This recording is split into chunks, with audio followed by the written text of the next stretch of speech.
আসসালামু আলাইকুম। আমি রাসেল স্যার বলছি। আজকে আমি যে টপিকটা নিয়ে আলোচনা করতে যাচ্ছি সেটি হচ্ছে শিক্ষক পরিবর্তন করা একজন ছাত্রের জন্য কতটুকু ভালো সেটি আলোচনা করতে যাচ্ছি। তো আলোচনা যাওয়ার আগে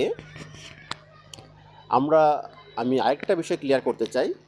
দেখেন যে ঢাকা সহ বিভিন্ন জেলা শহরগুলোতে দেখেছি আমরা বাসাবাড়িতে বিভিন্ন হোম টিউটর রাখা হয় এবং ছেলেমেয়েরা অনেক সময় কোচিংমুখী হয়ে থাকে। তো সেক্ষেত্রে দেখা যায় যে আমাদের অভিভাবক বিন্দুরা কিন্তু ২ মাস ৩ মাস যাওয়ার পরপরই দেখা যায় যে শিক্ষক পরিবর্তন করে ফেলছে। কারণ কি? যে শিক্ষক পরিবর্তন করলেই কিন্তু একজন ছাত্রের বা তার সন্তানের ফলাফল ভালো হয়ে যাবে।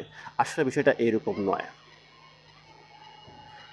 প্রথমত আপনাকে দেখতে হবে যদি কোনো শিক্ষকের আন্ডারে আপনার সন্তান ক্রমাগত খারাপ করতে থাকে, তাহলে আপনি ওই শিক্ষকের আন্ডার থেকে আপনার সন্তানকে অন্য জায়গায় ট্রান্সফার করতে পারেন।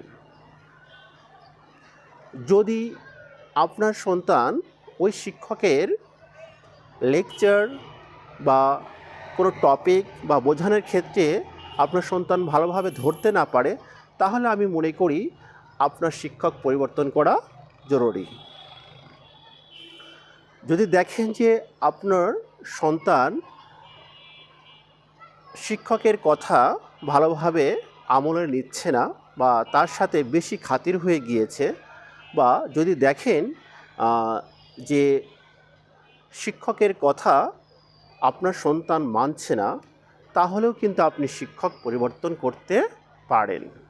কেননা এখানে বলে রাখি, যদি একটা শিক্ষকের সাথে একটা ছাত্রের সম্পর্কটা বেশি বন্ধুসুলভ হয়ে যায়, সেক্ষেত্রে কিন্তু বেশি একটা ভালো ফলাফল আমরা দেখি না।